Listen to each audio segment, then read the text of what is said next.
Hai mai scoperto un oggetto in casa tua che ti ha distrutto la vita? Se pensi che il tradimento sia qualcosa che si sente nell'aria, aspetta di vedere come un semplice anello ha svelato una doppia vita durata 4 anni. Ti racconto la mia storia, quella di un marito che ha scoperto tutto e ha pianificato ogni dettaglio per ribaltare la situazione. Alla fine del video ti mostrerò come ho smascherato mia moglie e il suo amante, e perché oggi sono io quello che ride per ultimo. Tutto cominciò a crollare una mattina, quando trovai una fede nuziale che non era la mia nascosta dietro il nostro comò in camera da letto.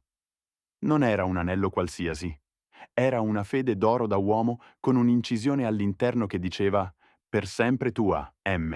Mia moglie non ha un nome che inizia con la lettera M, e nemmeno io. La scoperta fu come un pugno al petto, ma mi costrinse a pensare lucidamente a cosa significasse.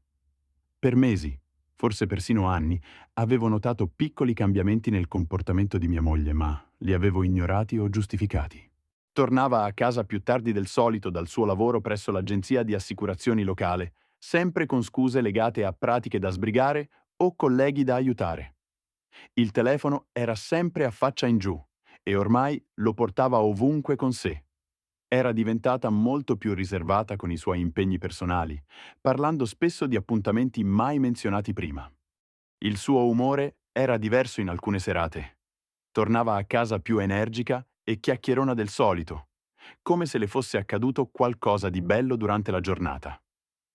La frequenza della nostra intimità era precipitata quasi a zero nell'ultimo anno, sempre con la scusa dello stress, del mal di testa o della stanchezza. Quando provavo a proporre una serata romantica o una fuga per il weekend, trovava sempre una ragione per rimandare o risparmiare. Guardando indietro, ora mi rendo conto di quanto fossero evidenti tutti i segnali, ma quando ami qualcuno e ti fidi ciecamente, la tua mente cerca disperatamente spiegazioni innocenti per ogni comportamento sospetto. L'anello cambiò tutto, perché non c'era alcuna spiegazione innocente per la presenza di una fede nuziale da uomo nascosta nella nostra camera. Rimasi seduto sul bordo del letto per un tempo che mi parve eterno, rigirando l'anello tra le mani, cercando di capire cosa stessi guardando. Le mie mani tremavano mentre la realtà iniziava a farsi strada nella mia testa. Non stava solo avendo una relazione, stava avendo una relazione con un uomo sposato e in qualche modo la sua fede era finita nella nostra casa. Il livello di tradimento era così alto che mi sembrava di non riuscire a respirare, come se l'aria non bastasse mai. 12 anni avevo dedicato a quel matrimonio. 12 anni in cui avevo creduto che stessimo costruendo qualcosa insieme. E invece mi aveva preso in giro per almeno 4 di quegli anni. E chissà da quanto tempo viveva una doppia vita. Rimisi con attenzione l'anello esattamente dove l'avevo trovato e passai il resto della giornata comportandomi normalmente, mentre nella mia mente tutto quello che credevo di sapere si frantumava. Quando tornò quella sera, mi diede un bacio sulla guancia come sempre. Mi chiese com'era andata la mia giornata come sempre e parlò di cosa cucinare per cena come se nulla fosse. Guardarla recitare quella routine, sapendo ciò che ormai sapevo, fu una delle esperienze più surreali della mia vita. Era così brava a fingere, così naturale nel mantenere la facciata del nostro matrimonio, che mi chiesi da quanto tempo stesse perfezionando quella messa in scena. Quella notte rimasi sveglio a fissare il soffitto, senza chiudere occhio. Non avevo intenzione di affrontarla subito. Non volevo crollare o supplicarla per avere risposte. Volevo agire con intelligenza, con metodo, e fare in modo che, quando tutto sarebbe venuto fuori, fossi io ad avere il controllo della situazione. Le settimane successive furono le più impegnative mentalmente della mia vita, mentre iniziavo a raccogliere informazioni in modo sistematico, mantenendo una facciata completamente normale. Cominciai ad osservare di più le sue abitudini quotidiane, senza far capire che qualcosa fosse cambiato. Le sue serate al club del libro improvvisamente divennero degne di attenzione. Le uscite mattutine per fare la spesa, che duravano anche 3 ore, iniziarono a sembrarmi strane. Presi nota degli orari in cui usciva e tornava e delle spiegazioni che forniva. Soprattutto, iniziai a pagare tutto in contanti e a nascondere piccole somme da ogni stipendio in un conto segreto a lei ignoto. Se il matrimonio fosse finito, non sarei stato colto impreparato dal punto di vista economico. Iniziai a notare tutti quei dettagli che prima avevo ignorato. Quando diceva che andava da qualche parte, ascoltavo davvero per capire se la storia fosse credibile. Quando rientrava più tardi del previsto, ci facevo caso. Qualche settimana dopo aver trovato l'anello, decisi di seguirla in una delle sue uscite serali. Mi disse che andava al club del libro a casa della sua amica Anne, la stessa scusa che usava da mesi. Aspettai 15 minuti dopo che uscì. Poi guidai fino al quartiere di Anne e parcheggiai dove potevo vedere casa sua. L'auto di mia moglie non era lì. Aspettai 2 ore e non si fece mai vedere. Quella sera, tornando a casa, parlò con entusiasmo del libro che avevano discusso e di come il marito di Anne avesse preparato il caffè per tutte. Ogni parola era una bugia detta con sicurezza perfetta e apparente sincerità. Qualche giorno dopo mi presi un giorno di malattia per seguirla di nuovo. Stavolta guidò fino a un complesso di appartamenti a circa 20 minuti da casa. Parcheggiò davanti all'edificio C e salì fino a un appartamento al secondo piano come se l'avesse fatto centinaia di volte. Rimasi in macchina, scattai foto della sua auto e annotai il numero dell'appartamento. Restò lì esattamente 2 ore e un quarto. Quando tornò a casa, mi disse che il club del libro era stato cancellato e che era andata a fare shopping, ma non aveva buste né scontrini. Il giorno dopo, durante la pausa pranzo, andai a controllare le cassette della posta del complesso per vedere chi abitasse in quell'appartamento. Il nome sulla cassetta era Michael Richardson. Michael, M. La stessa iniziale incisa sull'anello che avevo trovato. Ora tutto cominciava ad avere senso, ma non avevo ancora finito di raccogliere prove. Nel corso del mese successivo, verificai che mia moglie visitava quell'appartamento 2 volte a settimana, in serate fisse, e occasionalmente anche la mattina nei weekend, quando diceva di avere commissioni da sbrigare. Iniziai a cercare informazioni su quest'uomo e scoprii facilmente, con una ricerca online, che lavorava come supervisore nella stessa azienda dove era impiegata la migliore amica di mia moglie dai tempi del liceo. Durante una delle mie visite al complesso, notai dei giocattoli per bambini sul sedile posteriore di un'auto parcheggiata nel posto riservato a lui. Qualche giorno dopo, vidi una donna con 2 bambini piccoli scendere da quell'auto ed entrare nell'appartamento. Era chiaro che anche Michael fosse sposato, con una famiglia, proprio come me. Sua moglie si chiamava Jennifer e dalle sue foto e post online sembrava non avere la minima idea della doppia vita del marito. La relazione andava avanti da parecchio, perché mia moglie si muoveva con la sicurezza di chi aveva già recitato quella parte per anni. Non sembrava mai nervosa o colpevole. Non sbagliava mai nei dettagli delle sue storie. Era diventata un'esperta nel compartimentare la sua doppia vita. Ma ora anch'io stavo diventando un esperto in qualcosa. Diventavo un esperto di vendetta strategica. Dopo 2 mesi di osservazione e pianificazione, ero pronto a mettere in atto la vendetta più soddisfacente della mia vita. Ma non volevo agire in modo impulsivo o emotivo. Volevo essere chirurgico. La prima fase prevedeva assicurarmi protezione legale e sicurezza finanziaria prima che tutto esplodesse. Consultai un avvocato divorzista, portando tutta la documentazione raccolta sull'infedeltà. Mi consigliò su come proteggere i miei beni e quali prove sarebbero state più utili in tribunale. La seconda fase era quella interessante. Scoprii che la moglie di Michael, Jennifer, lavorava come amministratrice in un grande complesso residenziale dall'altra parte della città. Attraverso una semplice ricerca capii quale fosse il complesso e osservai che sembrava una madre e moglie attenta, da come si comportava con i figli quando li vedevo insieme. Questo mi diede diverse opzioni su come rivelarle la verità. Scoprii anche che mia moglie e Michael stavano pianificando un weekend insieme, a giudicare da conversazioni che avevo ascoltato di nascosto. Avrebbero usato una delle solite scuse, probabilmente un finto convegno di lavoro o un weekend tra amiche, per stare insieme. Questo mi diede l'occasione perfetta per rivelare tutto nel momento più devastante. Una mattina chiamai il posto di lavoro di mia moglie e parlai con il suo supervisore, spiegando che stavo organizzando una sorpresa e volevo coordinarmi con i suoi orari. Scoprii così che non aveva richiesto alcun giorno libero per il weekend successivo, il che significava che stava per mentire dicendo che doveva lavorare. Quella sera stessa Mi disse infatti che avrebbe dovuto lavorare a un progetto speciale venerdì e sabato sera. Le dissi quanto ero orgoglioso del suo impegno e di quanto apprezzassi il suo sacrificio. L'ironia era quasi insopportabile. Un pomeriggio misi in atto la fase finale del mio piano.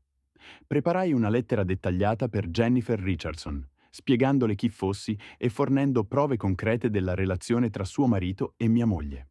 Allegai le foto dell'auto di mia moglie parcheggiata al complesso residenziale, le date e gli orari degli incontri e alcune ricevute che smentivano le sue scuse. Inserii anche una foto dell'anello nuziale che avevo scattato prima di rimetterlo al suo posto. Ma non mi limitai a spedire la lettera per posta. La portai di persona all'ufficio di gestione del complesso dove lavorava Jennifer, chiedendo che le venisse consegnata direttamente, insieme a un biglietto in cui la invitavo a chiamarmi prima di fare qualsiasi cosa.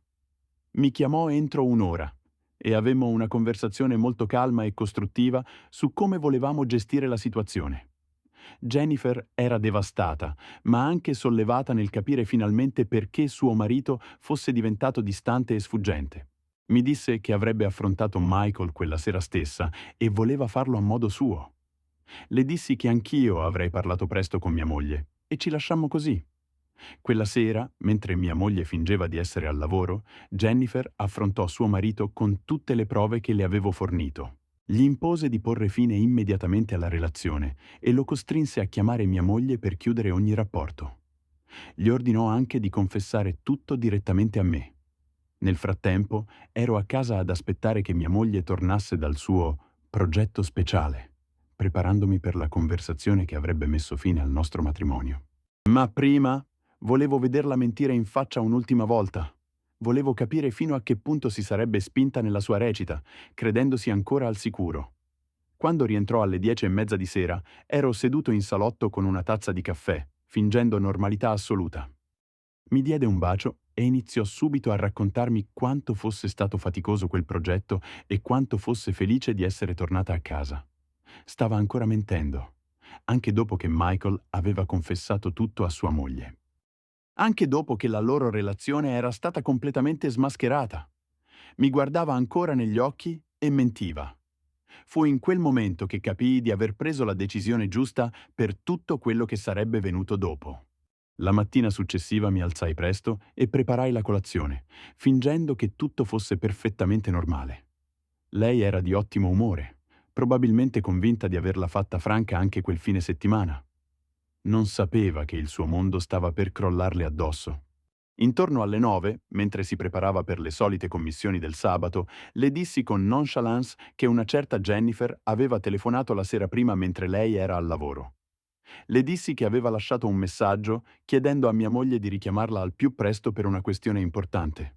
Avresti dovuto vedere la faccia di mia moglie. Sembrava nervosa, ma disse solo «Ok». Le mani cominciarono a tremarle mentre cercava di mantenere la calma e mi chiedeva, in tono disinvolto, cosa avesse detto Jennifer. Le dissi che Jennifer non aveva fornito dettagli, solo che era importante e doveva richiamarla al più presto. Mia moglie balbettò qualcosa dicendo di non conoscere nessuna Jennifer e suggerì che forse era un errore. Ma afferrò subito il telefono e si chiuse in bagno, chiaramente cercando di capire cosa fosse successo. Sentii che faceva telefonate frenetiche, probabilmente per contattare Michael e scoprire cosa stesse succedendo. Quando uscì dal bagno, un quarto d'ora dopo, aveva il volto stravolto. Disse che non si sentiva bene e che avrebbe saltato le commissioni restando a casa. Fu allora che le dissi che dovevamo parlare. Andai in camera, presi l'anello da dietro il comò e lo portai in salotto, posandolo sul tavolino tra di noi. Non dissi nulla. Rimasi semplicemente seduto lì, aspettando una sua spiegazione. Fissò l'anello per una trentina di secondi senza dire una parola. Poi scoppiò a piangere. Ma non era il tipo di pianto che mi aspettavo. Sembrava più arrabbiata che pentita, più frustrata che dispiaciuta. Provò a dire che non sapeva come quell'anello fosse finito lì. Cercò di insinuare che forse qualcuno lo aveva piazzato di proposito.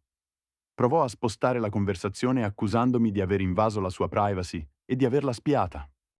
Ma quando iniziai a recitare con calma date, orari e luoghi dei suoi incontri con Michael, crollò e confessò tutto. 4 anni. La relazione andava avanti da 4 lunghi anni. Era iniziata come un legame emotivo a una festa aziendale organizzata dalla ditta della sua amica, era poi diventata un'abitudine con incontri regolari e infine si era trasformata in una vera relazione sessuale con piani concreti per lasciare i rispettivi coniugi. Ammise di aver pianificato di chiedermi il divorzio nei mesi successivi. Aveva mentito sistematicamente per 4 anni, progettando la fine del nostro matrimonio secondo i suoi tempi, a modo suo, quando le sarebbe stato più comodo. Ma io le avevo mandato tutto all'aria. Quando finì di confessare, stavo persino sorridendo. Mi chiese perché non fossi più sconvolto, perché non stessi urlando o supplicandola di restare. Le dissi che avevo già chiesto il divorzio 2 settimane prima. Le dissi che tutti i nostri conti in comune erano stati bloccati in attesa della separazione legale. Le dissi che avevo già trasferito la maggior parte delle mie cose in un nuovo appartamento e che mi sarei trasferito definitivamente quel pomeriggio. Ma la cosa più importante fu dirle che Jennifer non solo aveva affrontato suo marito, ma aveva anche informato diverse persone della loro cerchia sociale del tradimento, incluse persone che lavoravano con Michael. Avevo pianificato ogni dettaglio per mesi, affinché sia mia moglie che Michael affrontassero le peggiori conseguenze possibili. Michael perse il lavoro già il lunedì seguente, quando il suo supervisore stabilì che il suo comportamento non era in linea con i valori aziendali. Mia moglie si ritrovò improvvisamente single, disoccupata dopo essersi licenziata per l'imbarazzo e coinvolta in un divorzio in cui ogni dettaglio della relazione era stato documentato. La parte migliore fu vederla realizzare che, mentre pensava di lasciarmi, ero io che mi stavo preparando a lasciarla per primo. Mentre credeva di avere il controllo, in realtà ero io ad averlo avuto per tutto il tempo.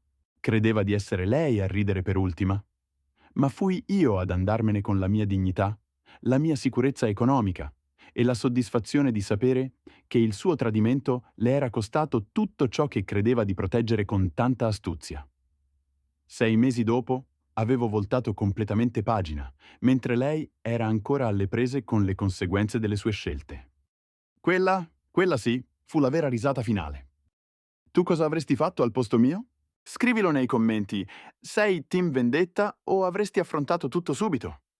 Se questa storia ti ha colpito, lascia un like, iscriviti al canale e attiva la campanella per non perdere le prossime storie vere, perché a volte la realtà è più incredibile della finzione.